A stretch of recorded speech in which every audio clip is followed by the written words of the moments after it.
So Michael, as we look at your bid to become the next Ontario Liberal Party leader, we have to look at the past. Yeah. So 2018, the party, after 15 years in government, was reduced down to 7 seats, and now after a couple of resignations, 5 seats. What happened? So I think that people felt disconnected from the party.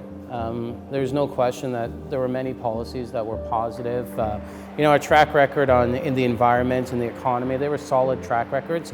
But after 15 years, you make a lot of decisions. Every decision you make, you may have the majority of people on side, but you do create this group of people who don't like some of those policy decisions. And there was a coalition that was really formed, and Doug Ford inherited a coalition of opposition after 15 years.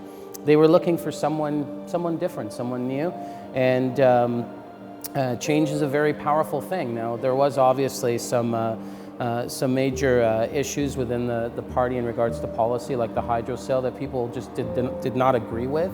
But I think overall, when you look at the accomplishments of the Ontario Liberal Party over the 15 years that they were there, it's something that Ontarians should be proud of. The fact that we took the graduation rate here in the province of Ontario from, I think, roughly 67% to 88% is a huge accomplishment. So I think at the end of the day, people that they just wanted some change, and our time was up. Unfortunately, we collapsed to such a degree where now there's 5 of us here on the 4th floor at Queen's Park.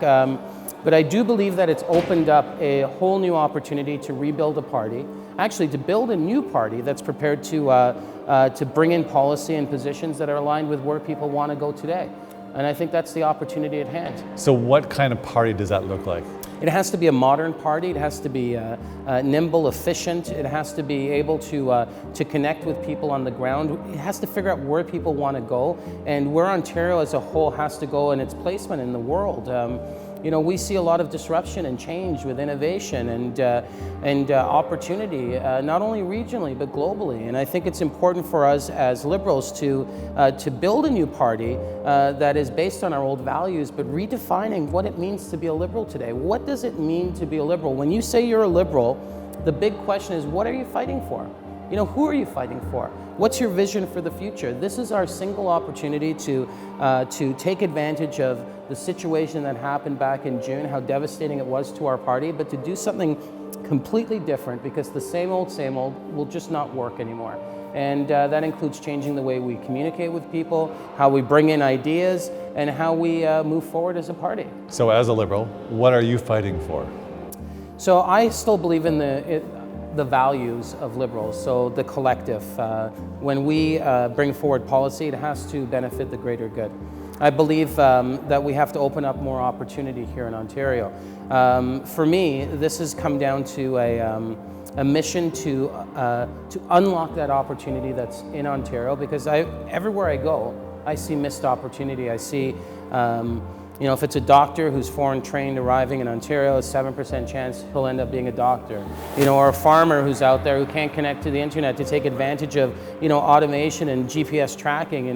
She would like to have high-speed internet in her region. Or, that young person in Northern Ontario has to leave their small town to go get a job in the city because there's no opportunity there.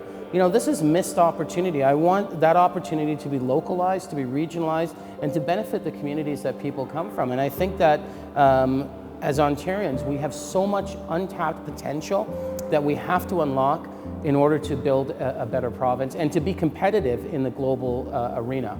Now, is that message gaining traction across the province, not only within the Liberal Party, but outside the Liberal Party? Well, I think that the contrast between where the Conservatives are going and they're leading this province and where the majority want to go is there. I think as Liberals, we just need to make sure that as we build this new party, that it's aligned with where people are, what they're thinking, and it's not a reflection of us telling people, these are our policies, join us. It's us building policies based on where people feel we should be going.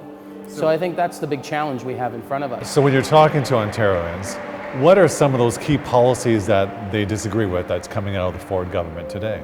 Well, I just think the attack on young people, for example, and I know the word attack is a harsh word, but when you look at what this government's done, they've cut funding to post-secondary education, to OSAP funding. We're seeing the first strikes now in 15 years take place here in Ontario in our education system. We're seeing cuts to healthcare. We're seeing cuts to library services, even cuts to nutrition programs. To me, this is not aligned with that central message that we need to tap into that future potential and unleash it here in the province of Ontario to reach our full potential as a province. Now the government would say to that the previous government, your government, left them a fiscal mess. Right. How do you counter those type of arguments? They'll say that that we have the largest subnational debt of any nation or any subnational. But what people But it's true though, right? Yeah, but what people don't realize is that you can't compare Ontario and its responsibilities to subnational governments. Ontario as a region, as an economy, as a government, is bigger than most countries on this planet. And still, half of that debt that we have is attached to fixed assets like infrastructure. So we're taking that money because we have a good rating and actually attaching it to good things like building our infrastructure. I know in the GTA alone, we lose, I think it's $5 or $6 billion on congestion. In the province, about $11 billion a year, just because people can't move around. So the big question is, how are we going to leverage our ability to borrow properly and invest, but at the same time, manage our debt and try to balance our budget? So those are the things that we need to be good at, and unfortunately the Conservatives are just like, it's either this way or this way. I think as Liberals, we've always found a practical approach to it's allowed to move forward in a way that continues to build, but at the same time balancing that budget and making sure that we spend within our revenue. Would that be a priority in terms of balancing the budget? You heard Absolutely. this government in terms of 2023, I believe, is what they're targeting to balance the budget. Do you think that's feasible? Well, remember,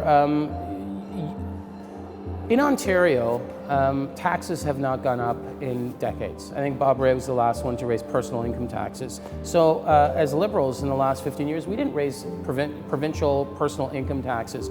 But what we did was to take the revenue coming in, the $80 billion in 2003, bring that up to about $160 billion based on building the economy and increasing productivity. We have an opportunity today to continue to build the economy in the right way by investing in people, which Doug Ford fundamentally has moved against. When I meet young people here in Ontario that can't go to post-secondary because of cuts to OSAP, to me, that is not the proper investment into our economy, because those young people are the next generation of leaders here in the province.